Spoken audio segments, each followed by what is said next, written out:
Hey gang, StatKing back with the Tru Heel's review of NWA Hard Times.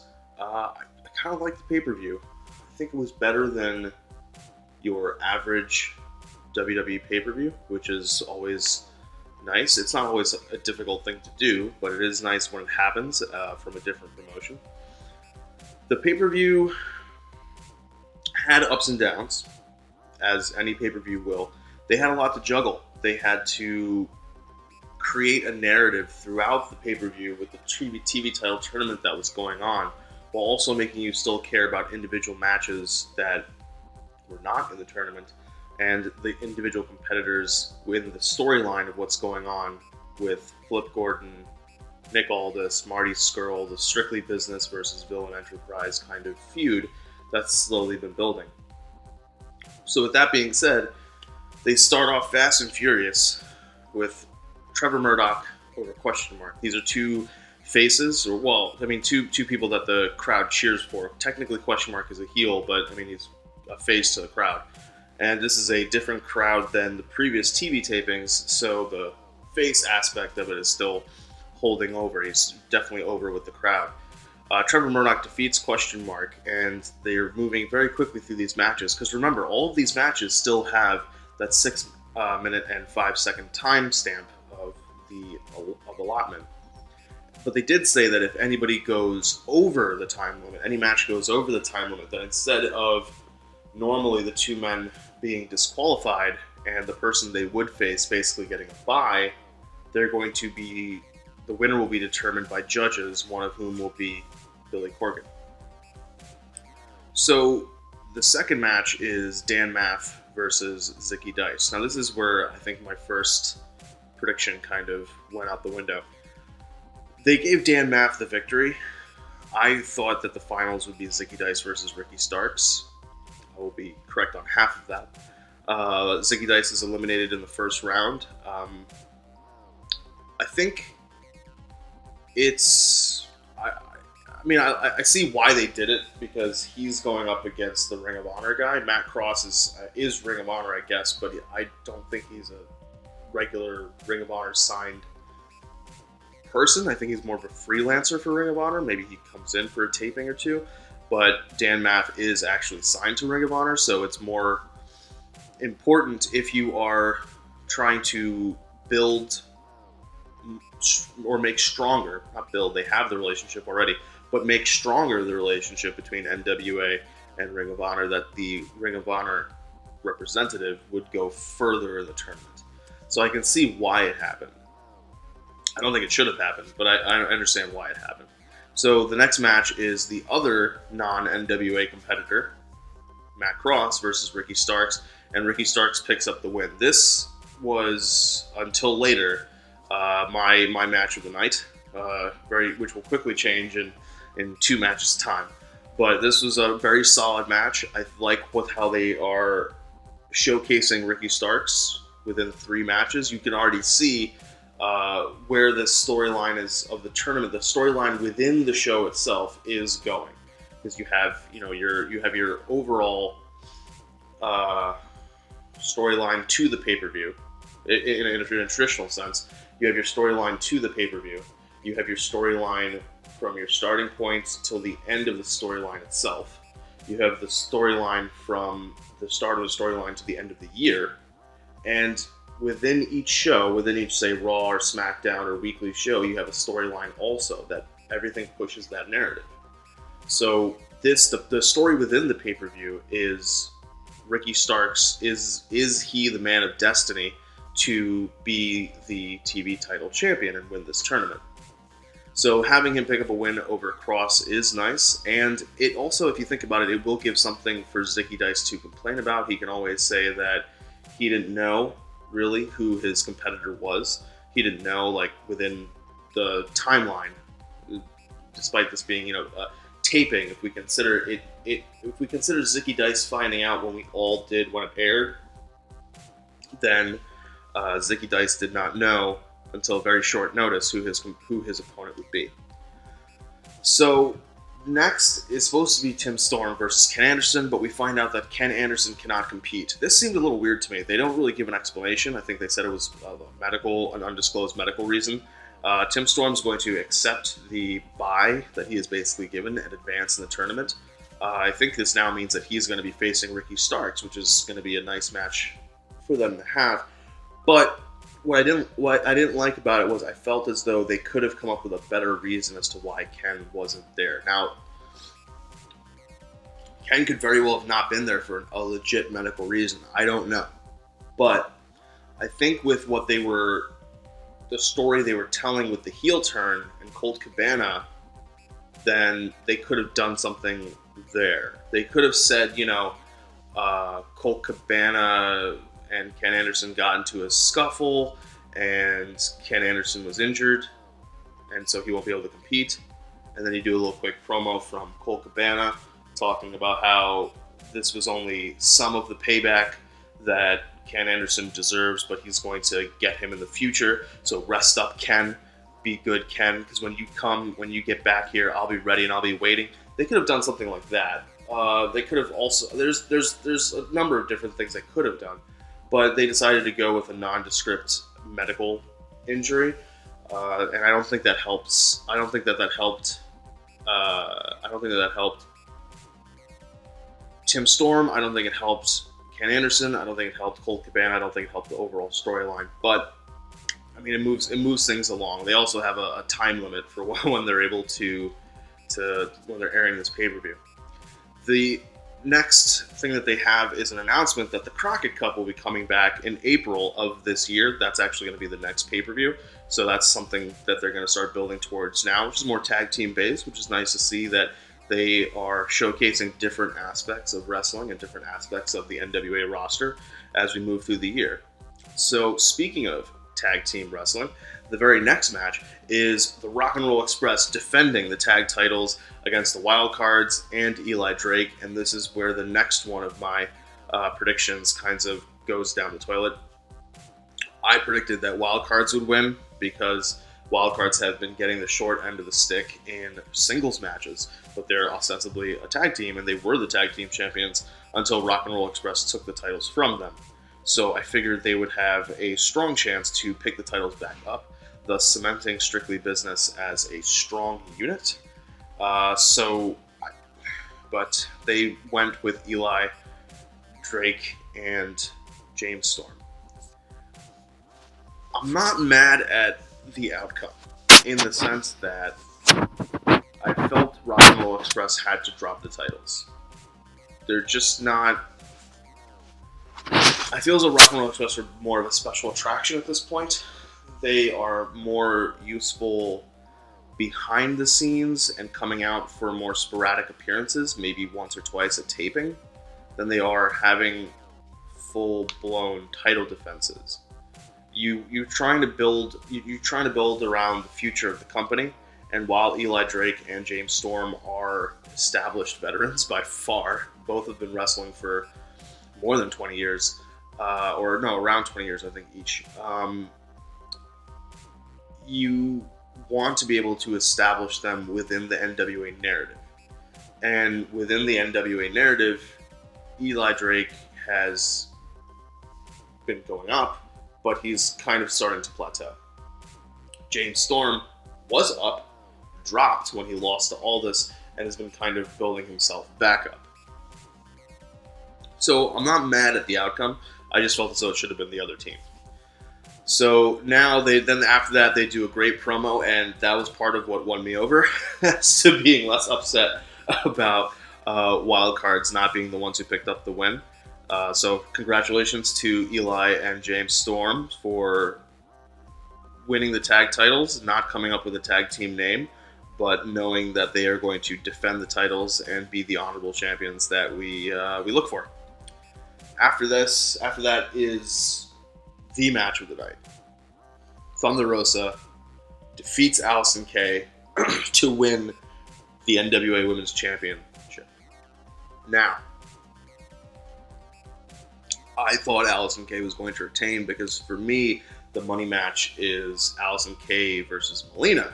after everything that these two have been going back and forth and fighting and bickering and attacking each other, and one's recruiting people to attack the other. Like, I thought that's where the money match is, but I think what Billy Corgan and them realized was these crowds are loving Thunder Rosa. And this was something that I've brought up in the past. Thunder Rosa is just, she is over with the crowd. She is a face.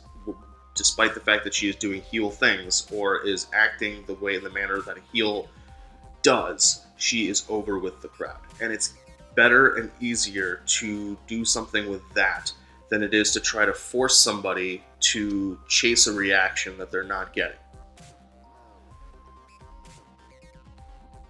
Kevin Owens is a great example. Kevin Owens is a horrible heel because he cannot get booed. I mean, like, he'll do heel shit or heel things, and he will be booed maybe in the moment. But the next week, when he comes out, the crowd's going to be cheering for him. And he has to keep trying to find ways to get the crowd to be upset with him. It's easier to have Kevin Owens as a face that does bad stuff, or I guess a tweener, than it is to have him be an outright heel. The last time he was a solid outright heel, to me at least, was when he was with Jericho. And that was more because of what Jericho was able to bring to the equation than necessarily what Kevin was able to bring to the equation. Kevin's been a great heel in other companies. With Scum against El Generico, great heel. But in WWE, he's limited in a sense of what he's able to do or able to say or how he can act.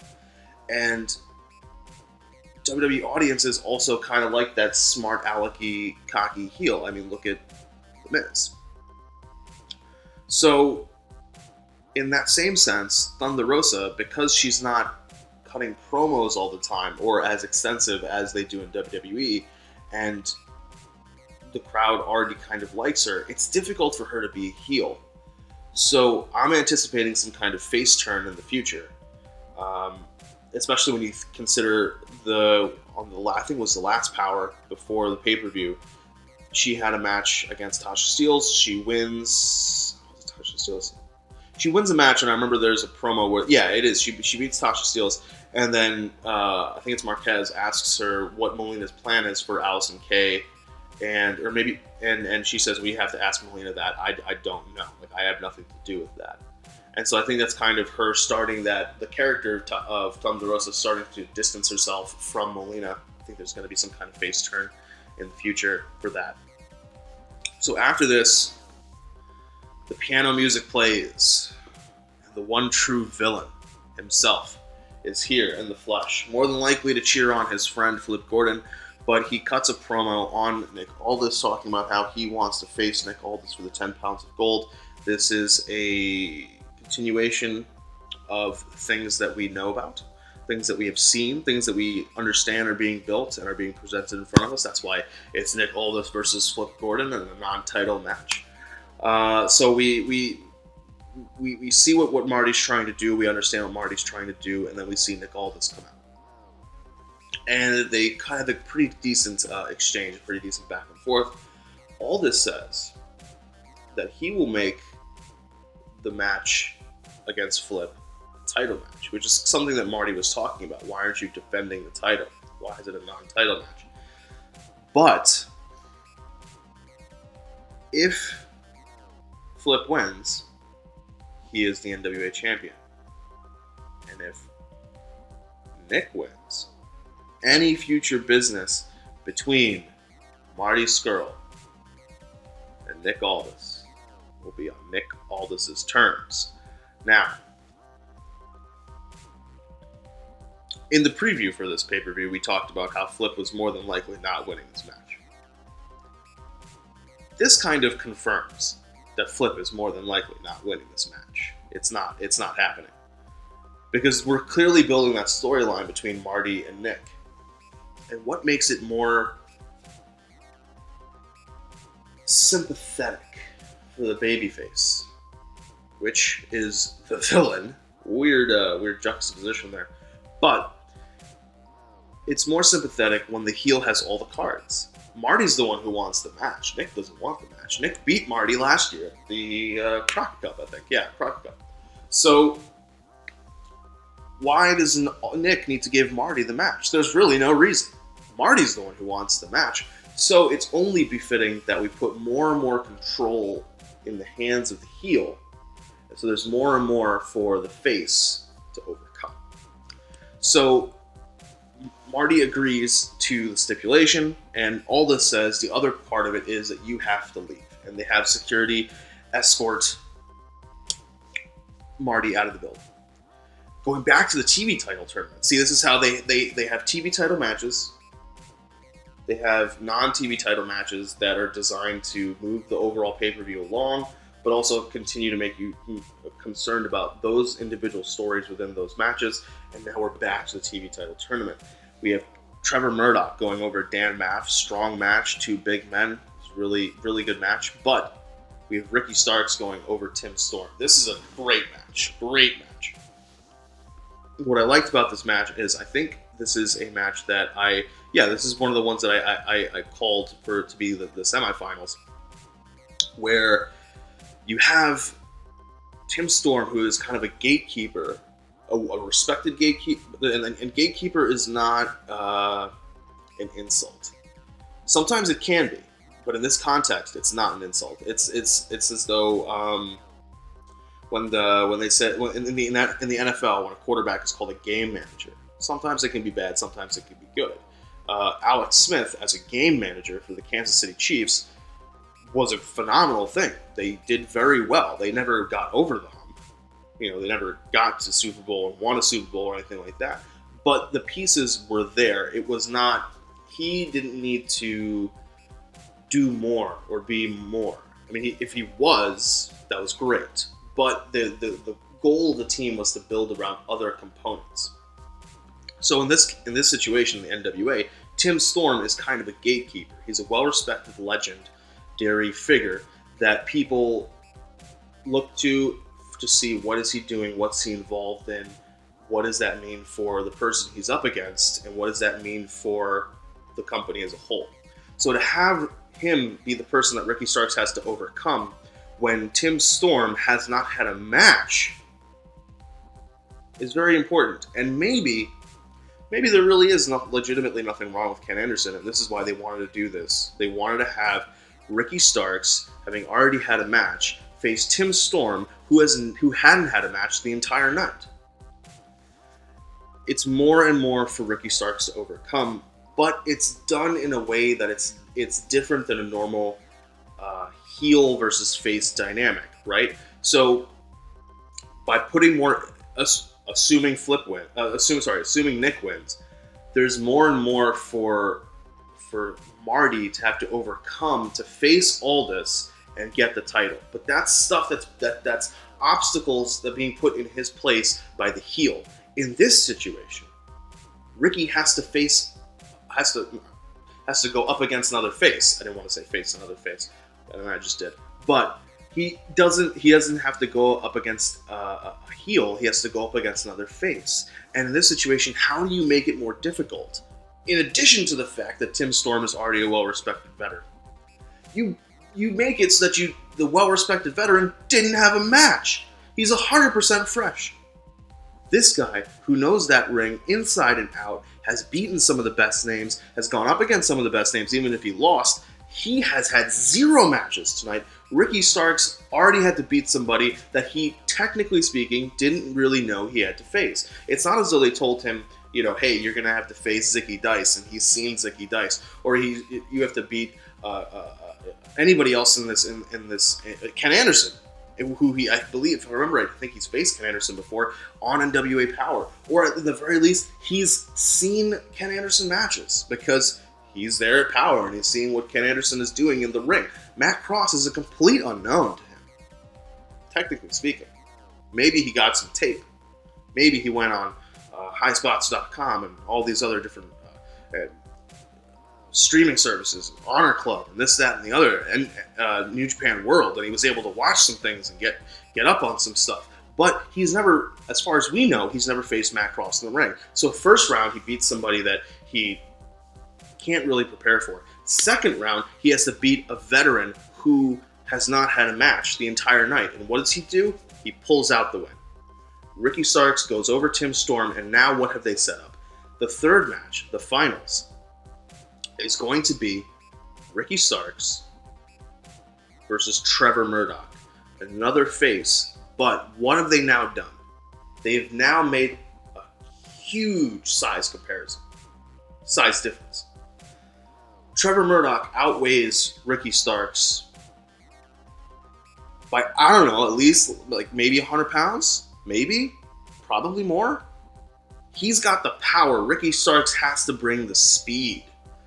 Can Ricky Starks overcome Trevor Murdoch? We'll find out. But first, Scott Steiner has to have a match. The less that I can say about this match, the better. This was a short match. It was a short match that felt like it was way too long. Steiner beats Aaron Stevens by disqualification. Trevor question mark will cause a disqualification. Aaron Stevens will retain the title. Probably the low point of the pay-per-view. This, as I said before on the preview, this is a match that didn't have to happen. It was not needed, but they did it. Oh, that was the other thing. This is what made no sense within the context of the match itself. It made zero sense. I think it was Stu Wade Barrett who says that the reason why this match is happening, because they didn't give us a reason before. They were just like, Aaron Stevens is going to defend the title against Scott Steiner. Stu Bennett says that the reason is Nick Aldis used his backstage influence to thank Scott Steiner for working with Strictly Business. This makes no sense. For starters, you probably paid Scott Steiner. I mean, within its storyline, Nick Aldis used some of that National Treasure money to pay Scott Steiner to come in as a contractor or whatever for Strictly Business. Secondly, you brought in Scott Steiner to team with the Wildcards against Gibson and two people of Rock and Roll Express's choosing. And if they won, Morton got a title shot. They won. They beat Scott Steiner in Wildcards. Why am I getting this person a NWA national title match or third degree national title match when the sole purpose for me hiring this person they failed to do? This would be akin to you work at your job, you suck at your job, and then your boss gives you like 100% raise. He doubles however much you earn. It does not make any sense. But they wanted to have the match, and that was the reason why they came up with it. I don't even think Stu Bennett said anything along the lines of this was that the paperwork was done and that Scott Steiner demanded this match from Nick Aldis. Nick Aldis had to use his backstage influence, and the deal was signed before that tag match ever happened. Like, at least if they'd said that, then I'm like, oh, okay, Scott Steiner, being a dick, said, I'm not coming in unless you get me this match. And Aldis said, okay, sure. And then Scott Steiner lost the match, lost that tag match, but he still had this in his back pocket. That's different than what they told me. What they told me was Scott Steiner was hired by Nick Aldis to be in this six-man tag match, loses the six-man tag match, but then as a thank you for being in the six-man tag match, Nick Aldis used his backstage influence to get him this title shot. That makes no sense to me. I mean, also, the concept that Scott Steiner would ask for a national title match before he's even in that tag match also doesn't make sense to me, because Scott Steiner would naturally ask for a world title match. But Anyway, it's all more reason as to why Scott Steiner should not be on my YouTube TV ever again in 2020. But I think he's actually going to be coming back for something with Impact, which makes me sad. But anyway, moving onwards, we are now having a NWA World Title match between Nick Aldis and Flip Gordon. And as we were talking about earlier, if you anticipated Nick Aldis retaining, you were right. That was my prediction before this was even a world title match. But now there became a world title match. It kind of cemented the fact that Aldis has to win this match, and he does. It's a good match. It's not as strong as the Thunder Rosa Allison Kay match.